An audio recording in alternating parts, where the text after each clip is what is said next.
आप देख रहे हैं वीआईपी न्यूज और मैं हूं आपके साथ आकांक्षा मिश्रा। और आपको बता दें कि इस समय दरभंगा विधानसभा क्षेत्र से हमारे सहयोगी सागर जुड़ चुके हैं और क्या कुछ जानकारी हासिल हो रही है आइए आपको दिखाते हैं।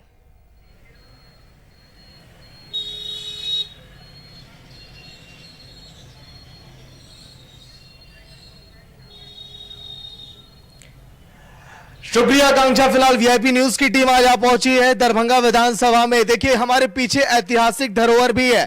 कैमरामैन राज से मैं कहूंगा पहले यहां का नजारा एक बार दिखाएं, क्योंकि ये वो सीट जो काफी चर्चित यहां पर है। मौजूदा विधायक यहां पर बीजेपी से जिनका नाम है संजय सरावगी। ये ऐतिहासिक धरोहर जहां से कई बड़े दिग्गज भी पढ़कर यहां से निकले हैं। लेकिन आज के दिन जनता की नब्ज हम टटोलने के लिए आए हैं और ये भी हम जानेंगे कि जनता क्या कहती है। लेकिन सबसे पहले इस सीट का इतिहास हम जानते हैं कि इस सीट पर क्या कुछ अभी तक रहा और कौन कौन यहां पर जीत कर आया। सबसे पहले 1951 में कांग्रेस से सैदुल हक यहां से जीते थे। 1967 में कांग्रेस के आरपी सिन्हा यहां से जीते। 1969 में भाकपा के राम वल्लाश यहां से जीते थे। 1972 में भारतीय जनसंघ के सुरेंद्र झा सुमन यहां से चुनाव जीत कर आए। 1980 में कांग्रेस के अब्दुल समी नदवी यहां से जीते थे। 1985 में कांग्रेस के अशफाक अंसारी यहां से चुनाव जीते। 1990 में जनता दल के कामेश्वर यहां से जीते।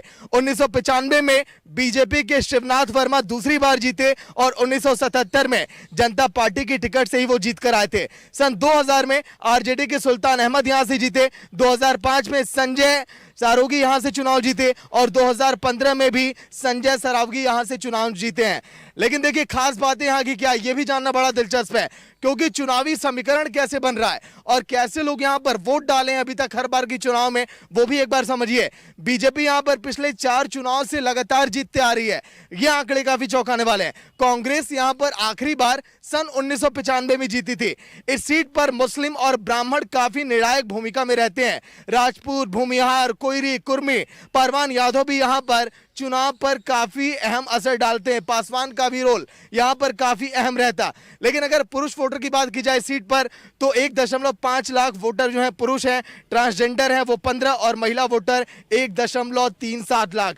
लेकिन संजय सरावगी ने किस तरह से काम किया, इस विधानसभा क्षेत्र का उन्होंने कितना विकास किया, ये जानने के लिए आज के दिन जनता के बीच हम पहुंचे हैं। कुछ लोग भी यहां पर मेरे साथ जुड़े हैं। आइए, बहुत बहुत स्वागत है वीआईपी न्यूज में आपका। और भी जो लोग कुछ भी कहना चाहते हैं, क्योंकि आज के दिन हम यही जानने के लिए आए, क्योंकि बिहार की रणभूमि में वीआईपी न्यूज इसीलिए आई है ताकि जो आपकी परेशानियां रही हो और क्या आपको उम्मीदें हैं आने वाले समय के नेताओं से जो यहाँ पर जीत कर आपके विधायक बनेंगे। सबसे पहले क्या आपका नाम है? रोशन कुमार मेरा नाम। रोशन, क्या लगता है संजय जी ने उस तरह से काम किया इस विधानसभा क्षेत्र के लिए? और मैं संजय जी ने बल्कि पूरे बिहार की बात मैं कर रहा हूं इस वक्त, लेकिन चूंकि विधानसभा क्षेत्र है संजय जी का, पहले उन पर बात कर लेते हैं किस तरह से उन्होंने काम किया और जनता क्या कहती है। आपके जहन में क्या कुछ है? देखिए, कमोबेश सभी विधायकों ने अपने अपने क्षेत्र में काम किया ही रहता है, जिस वजह से वो दोबारा वोट के लिए जाते हैं। वरना दोबारा कोई उनको जो कहता है ना तो बैठने भी ना दें। और इसी तरह यहाँ भी काम किया है, इन्होंने भी किया है, क्योंकि सत्ताधारी पार्टी के साथ इनका गठबंधन रहा है तो सड़कों के मामले में तो काम किया ही है। और लगभग यही हर शहरों का हाल है।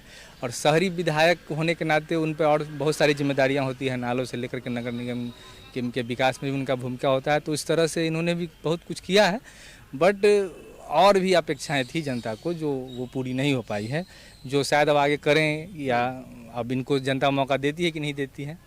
क्योंकि दरभंगा का क्षेत्र हमेशा से सवर्ण यहाँ पर जो होता है ना फैक्टर मायने रखता है कि जो वो जिधर जाएंगे उधर जाएंगे। और शहरी वोट खास के बीजेपी के हाथ में ही रहा है हमेशा से। तो जैसे मुजफ्फरपुर टाउन का भी बात कर लें, यहाँ का बात कर लें, तो आ सकते हैं, अच्छा है इनका। बीजेपी का दबदबा आपको लग रहा है? हाँ, शहरी वोटरों के पास तो रहता है। हमेशा से कहा जाता है कि जब शहरी वोटर शाम में निकलते हैं तो पता चल जाता है कि जो बीजेपी आगे जा रही है या नहीं जा रही है। तो चूँकि कोरोना का समय है तो सवर्णों का वोट और शहरियों का वोट जो है ना, ये हमेशा मतलब इसमें अब हो सकता है कि अब निकले कि ना निकले, क्योंकि विश्वविद्यालय के सामने आप खड़े, मेरे जहन में सवाल उठ रहा है, लग रहा है कि आप छात्र हैं और बड़े बड़े दावे आप लोगों को लेकर किए जा रहे हैं। आप लोग पढ़ाई करेंगे, रोजगार हम लेकर आएंगे, नौकरियां हम देंगे, 10 लाख नौकरियां तो मेरे लिए चुटकी में यूं मैं ला दूंगा। पप्पू यादव कहते हैं कि मैं तो केवल 3 साल में पूरे बिहार की सूरत बदल कर रख दूंगा।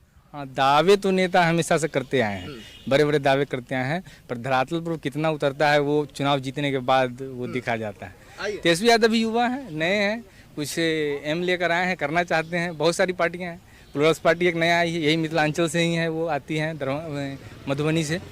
पर अब वो एक ही कलम से 10 लाख नौकरियां दे देना ये संभव होगा कि नहीं होगा, वो हमारे बिहार का फाइनेंशियल जो स्टेटस है वो बर्दाश्त कर पाएगा कि नहीं पाएगा, उतना बड़ा वैकेंसी और उतना बोझ, वो देखने वाला होगा आगे। एकदम पॉलिटिकल एक्सपर्ट की तरह आप बात कर रहे हैं। जिस तरह से हम लोग भी दिन भर यही चर्चाएं करते रहते हैं कि क्या ये 10 लाख नौकरियां मामूली हैं क्या? और लोग भी जुड़ गए, आइए आप लोग। क्या नाम है आपका? सुमित सिंह। सुमित सिंह, क्या करते हैं आप? छात्र हैं। छात्र हैं। छात्र से जुड़े तमाम सवाल हैं बिहार के अंदर, छात्रों के जहन में, और यहाँ के युवा वोटर तो इतने हैं जो पूरे बिहार की तकदीर बदल कर रख देंगे, सियासत को पूरी तरह से पलट कर रख सकते हैं। क्या लगता है मौजूदा वक्त में किसके पक्ष जो है, किसकी तरफ आपको दिखाई दे रहे हैं? सबसे पहले मौजूदा विधायक के बारे में, उनके रिपोर्ट कार्ड के बारे में बताइए एक बार। वर्तमान जो हमारे दरभंगा शहर से विधायक हैं, एक विधायक के रूप में उनका कार्यकाल बहुत ही शानदार रहा है। अगर हम अन्य क्षेत्र के विधायक से भी कंपेयर करते हैं तो तुलनात्मक रूप से निश्चित रूप से वर्तमान विधायक बहुत ही बेहतरीन हैं। जी। छात्रों को लेकर जो परेशानियां दिखाई दे रही है बिहार के अंदर, नौकरी की बड़ी बड़ी बातें कही जा रही हैं, नीतीश कुमार के पक्ष में ऐसा लगता है कि लहर इस बार दिखाई नहीं दे रही है। जैसे अभी एक भाई जी ने बताया कि बीजेपी की लहर तो मुझे दिखाई दे रही है, ये कहते हैं कि बीजेपी का दबदबा है। इसी तरह आपकी राय में इस पर जानना चाहूंगा। देखिए, निश्चित रूप से रोजगार एक चुनौती है बिहार के छात्रों के लिए, युवाओं के लिए, लेकिन अगर हम तुलनात्मक दृष्टिकोण से देखते हैं तो निश्चित रूप से वर्तमान सरकार के दौरान रोजगार सृजन का प्रयास किया गया है और किया भी गया है। चाहे वो शिक्षक की वैकेंसी हो और अन्य वैकेंसी हो, वो दिया गया है एक समय के अंतराल के रूप में। और हम लोग आगे चाहेंगे कि हमारे जैसे जो भी युवा हैं उनको रोजगार के लिए कहीं बाहर पलायन नहीं करना पड़े और क्षेत्र में ही उनको रोजगार मुहैया हो सरकार के। किस नेता से आप प्रभावित हैं सबसे अधिक? वर्तमान समय में निश्चित रूप से भारत के यशस्वी प्रधानमंत्री से निश्चित रूप से प्रभावित हैं हम लोग। नहीं, बिहार के अंदर मैं बात कर रहा हूँ, किस मुख्यमंत्री से, किस विधायक से? देखिए, सबसे पहले बिहार के अंदर जहां तक तुलनात्मक दृष्टिकोण से बात होगी तो मैं निश्चित रूप से गिरिराज सिंह से प्रभावित हूं। जी। नीतीश कुमार वो छाप नहीं छोड़ पाए जितनी आपको उम्मीदें थी?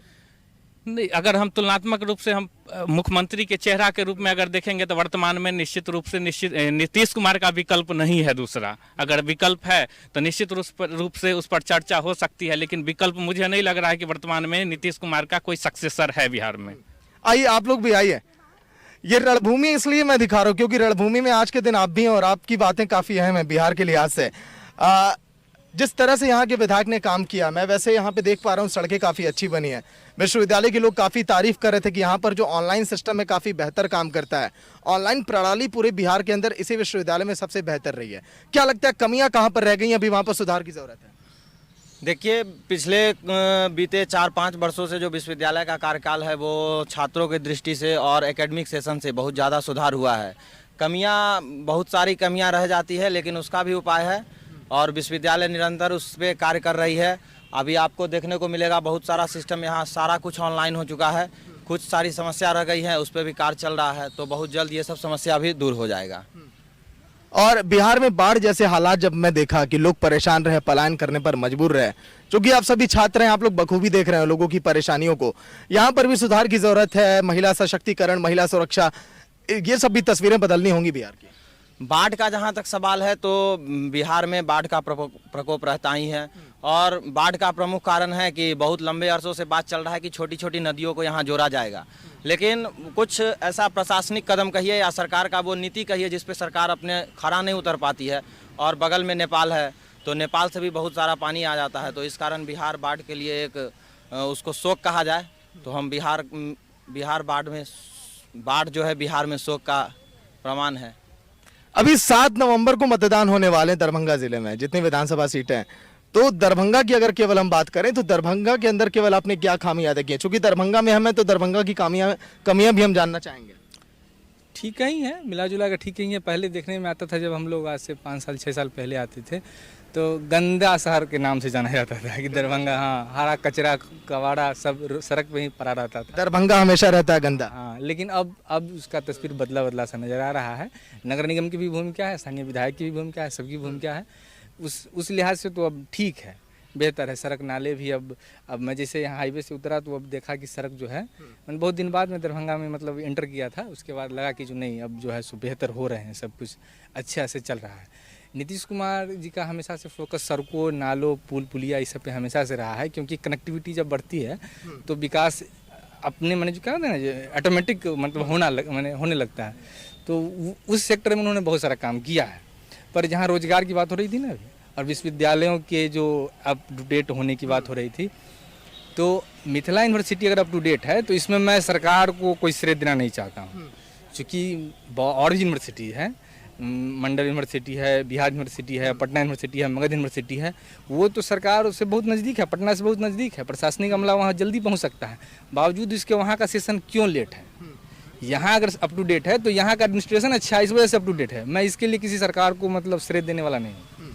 राज, एक बार लोगों को भी दिखाई कि लोगों की भीड़ अब जमा हो गई है। देखिए, चुनाव की चहलकदमी और सरगर्मियां जोरों पर है और सभी के मन में रहता है कुछ ना कुछ क्यों ना बोला जाए अपने नेता के लिए, बताया जाए परेशानियों को। क्या नाम है आपका? रविभूषण कुमार। रविभूषण जी, रविभूषण जी, क्या लग रहा है बिहार में समीकरण किसके पक्ष में बनते दिखाई दे रहे हैं? तो आरजेडी का पक्ष में जा रहा है। आरजेडी के पक्ष में। क्या तेजस्वी यादव से घनिष्ठता अधिक है क्या आपकी? घनिष्ठता नहीं है, लेकिन सरकार बदलना हो रहा है, बदलना है। अच्छा, बदलाव आप चाहते हैं? बदलाव चाह रहे हैं। तेजस्वी यादव ही क्यों? अभी तो नया में अभी वही ठीक लग रहा है ना। वही लग रहा हाँ, है। नीतीश कुमार को हटाना चाह रहे हैं? हाँ, ये ज़्यादा हो गया है ना, इनका शिक्षा स्तर खराब जा रहा है। और से तो ठीक है शिक्षा स्तर। यही तो लोकतंत्र की ताकत है जिसका आपने जिक्र किया। जनता किसको चाहे सत्ता से हटा दे, किसको चाहे सत्ता पर बिठा दे। बहुत बढ़िया आपने जिक्र किया कि बदलाव हम चाहते हैं। कई लोगों ने कहा कि हम अब बदलाव देखना चाहते हैं। 15 सालों तक हमने बहुत देख लिया। कई लोगों की जुबान से हमने ये भी सुना कि अब हम थक चुके हैं नीतीश कुमार से। आपका क्या नाम है? पिंटू कुमार भंडारी। भंडारी जी, क्या लग रहा है जिस तरह से इन्होंने जिक्र किया कि अब हम चाहते हैं कि आरजेडी की सरकार बने, लेकिन अब मैं आपसे सवाल पूछूंगा मोदी मैजिक को लेकर।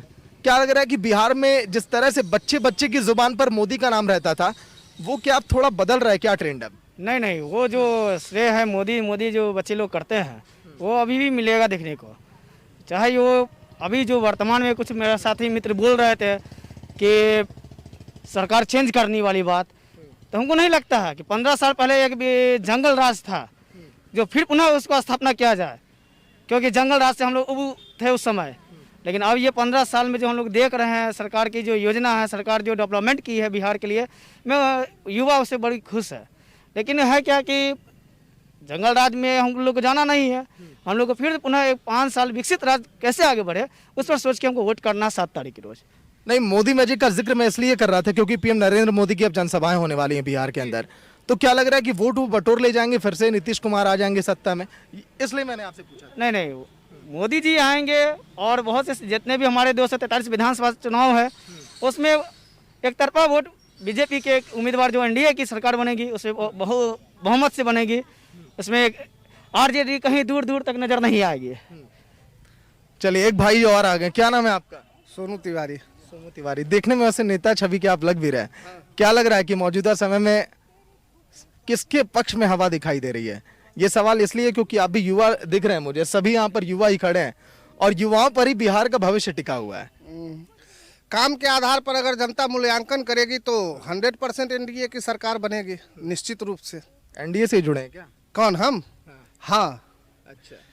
और एनडीए से जुड़ने के बात नहीं, आप काम को लेकर के अगर आप सवाल पूछते कि युवाओं के बीच रोजगार का क्या हुआ है, या शिक्षा के क्षेत्र में क्या काम हुआ, या मतलब बच्चियों के कल्याण के लिए क्या काम हुआ, या पंचायत चुनाव में आरक्षण से क्या लाभ हुआ, 35% आरक्षण जो है सो सरकारी नौकरी में दिया गया लड़कियों को, उनसे क्या महिलाओं के अंदर काम करने की ऊर्जा बढ़ी या नहीं बढ़ी, वही बता दीजिए। क्या काम किया गया महिलाओं के लिए, क्या काम किया गया युवाओं के लिए, क्या काम किया गया उद्योगपतियों को बुलाने के लिए, उसी पर बता दीजिए।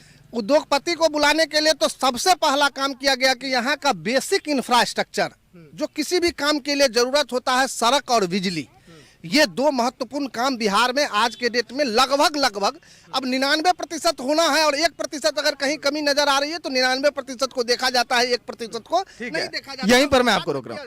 99% बिजली की व्यवस्था सही हो चुकी है बिहार में। चूंकि ये इन्होंने जिक्र किया कि मैं एनडीए से जुड़ा हूँ, इसलिए मैं आपसे जानना चाहूंगा क्या इन्होंने जो कहा वो सही है? बिजली की व्यवस्था सही है? एकदम पूरा सही हुआ। 100 में 100 कहिएगा तो बिहार में जो स्थिति 15 साल पहले था वो अब नहीं है। आप देखेंगे 24 घंटा में 24 घंटा बिजली का उपलब्ध है, चाहे वो एक गरीब परिवार से हो, उन सबके घर में जो है बिजली का मतलब जो लाइट देखने को मिलता है। पहले क्या था, लैंटेन मिलता था, दिया मिलता था, लेकिन आज क्या एलईडी बल्ब मिलता है वहाँ देखने को। इससे बिजली के क्षेत्र में बिहार बहुत आगे बढ़ रहा है। तिवारी जी, अब जनता के सवालों का जवाब देना है आपको। देखिए, उद्योगपतियों का बार बार जिक्र किया जाता है। बिहार में नीतीश कुमार ने कहा कि समंदर नहीं, इसलिए हम उद्योगपतियों को बुला नहीं पाते, आ नहीं पाते। नहीं, आगे तो सुनिए। नीतीश जी जो ने कहा वो एकदम बिल्कुल 100% हकीकत है कि यहाँ समुंदर नहीं है। लेकिन सबसे बड़ा चीज क्या होता है कि बिना समंदर के क्या उद्योग नहीं स्थापित हो सकते? उद्योग स्थापित हो सकता है, क्यों नहीं होगा उद्योग स्थापित। लेकिन मैं आपको वहीं ले चल रहा हूँ ना कि आप एक चीज देखिए, मैंने आपको क्या कहा कि उद्योग लगाने के लिए जो बेसिक इंफ्रास्ट्रक्चर की जरूरत होती है, और बेसिक मेरा टारगेट केवल उद्योग लगाना तो ही नहीं था। सबसे पहला काम था कि बिहार में जो अराजकता की स्थिति थी वहां से क्राइम को पहले, सबसे पहले काम था हमारा कि क्राइम कैसे कंट्रोल होगा। तो क्राइम कंट्रोल करने के साथ साथ 8 लाख से 10 लाख शिक्षकों को रोजगार मिला। टोला सेवक, रोजगार सेवक, न्याय मित्र, कृषि मित्र, IT मैनेजर, क्या बोलते हैं, जीविका, ये सब कोई पद था क्या? कभी पंचायत में टोला सेवक नाम का पद था? लेकिन नीतीश कुमार जी ने पद सृजित करके, नीतीश कुमार जी ने इस पद को सृजित करके, और फिर नीतीश कुमार जी और NDA का जो सरकार है उन्होंने ये पद बना करके और लोगों को, बच्चों को, युवाओं को, महिलाओं को रोजगार दिया। आप साइकिल योजना का लाभ देख लीजिए। आज कितनी लड़कियां पहले जमाने में आपको नजर आती थी कि जो स्कूल जाते हुए, उसके बाद जब हाई स्कूल पास करती है उसके बाद उसको 25,000 रुपया दिया जा रहा है सरकार के द्वारा। उसके बाद जब वो ग्रेजुएशन में जाती है तब उसको जो है सो पैसा मिल रहा है। तो पढ़ाई के दृष्टिकोण से उसके बाद आपको जो है सो माइनॉरिटी कोचिंग चल रहा है। उसके बाद अति पिछड़ा के लिए जो है सो यूनिवर्सिटी में अलग से कोचिंग क्लास चलाया जा रहा है। तो कहीं भी पैसे के कारण अगर बच्चों का पढ़ाई, स्टूडेंट क्रेडिट का, आपने इतना काम किया तो यहाँ पर ये लोग क्यों कह रहे हैं कि मुझे बदलाव चाहिए, अब मैं बदलना चाहता हूँ सरकार को? देखिए, अब इस बात पे तो मैं नहीं कह सकता हूं कि अब क्यों लोगों को बदलाव चाहिए, क्योंकि अपना अपना लोगों का सोचना का तरीका अलग अलग होता है। मुझे लगता है कि जितना काम 15 साल में होना चाहिए था, अगर रियल आदमी कोई आंख बंद करके ये सोचेगा तो 15 साल पहले एक PSC में एक दवा नहीं मिलता था, एक डॉक्टर उपलब्ध नहीं होता था। हम मानते हैं कि आज आपका स्वास्थ्य व्यवस्था अमेरिका के कंपैरिजन में नहीं है, इंडिया के कंपैरिजन में नहीं होगा। हो सकता है यहाँ से बेहतर व्यवस्था केरला में हो, दिल्ली में हो, मैं मान सकता हूँ। लेकिन जिस समय का बिहार नीतीश कुमार जी को मिला था, आप उस बिहार के पृष्ठभूमि से अगर आप सोच करके आज के बिहार को देखिएगा तो अंतर आपको स्पष्ट नजर आएगा। चलिए, NDA के प्रवक्ता में मिल चुके हैं। इनका बार बार यही कहना है कि हमने बहुत बेहतर काम किया, महिला सुरक्षा को लेकर हमने बड़े बड़े कदम उठाए और इस समय महिलाएं पूरी तरह से अपने आप को सजग और सुरक्षित महसूस करती हैं। क्या सही बातें कह रहे हैं? नहीं, पहले की अपेक्षा जिसे उन्होंने कहा कि पीछे से अगर कंपैरिजन करेंगे तो वो बेहतर हुई है, पर इससे ही बेहतर हो सकता है। ऐसा नहीं है कि मतलब जो हो गया मतलब बहुत ही हो गया, कुछ करने की ज़रूरत नहीं है, क्योंकि पुलिसिया तंत्र को अप टू डेट करना से लेकर के प्रशासनिक अमला, जैसे कोई अगर कोई शिकायत लेकर जाता है, जैसे यूपी में भी हमेशा न्यूज़ में उछलता रहता है कि कोई अगर पीड़िता जाती है तो उसके बाद उसके कैसा व्यवहार होता है। पुलिस का हमेशा से एक रहा है कि जैसे किसी भी तरह के बलात्कार का केस हो, छेड़खानी का केस हो, महिला सुरक्षा से जुड़ा हमेशा यही मुद्दा रहता है। तो जो पुलिस के अफसरान होते हैं वो हमेशा कहते हैं कि अरे ये तो पहले से सेटिंग होगा या भाग गई। अपहरण भी होती है तो मान के चला जाता है कि जो भाग गई होगी। तो इस तरीके का जो मतलब क्या बोलते हैं वो पैट्रियाट्रिक जो सोसाइटी बन चुका है, वो पुलिस को अप टू डेट करने की ज़रूरत है, ट्रेनिंग की ज़रूरत है कि आप सिर्फ मर्द ही नहीं है, एक पुलिस है। तो ये सब बदलना। NDA की तरफ से तिवारी जी अपने बातों को बखूबी पिछले तो बहुत बहुत धन्यवाद सागर। समय की थोड़ी कमी की वजह से आप तब भी ग्राउंड पे जुड़े और लोगों से बातचीत करने की कोशिश की।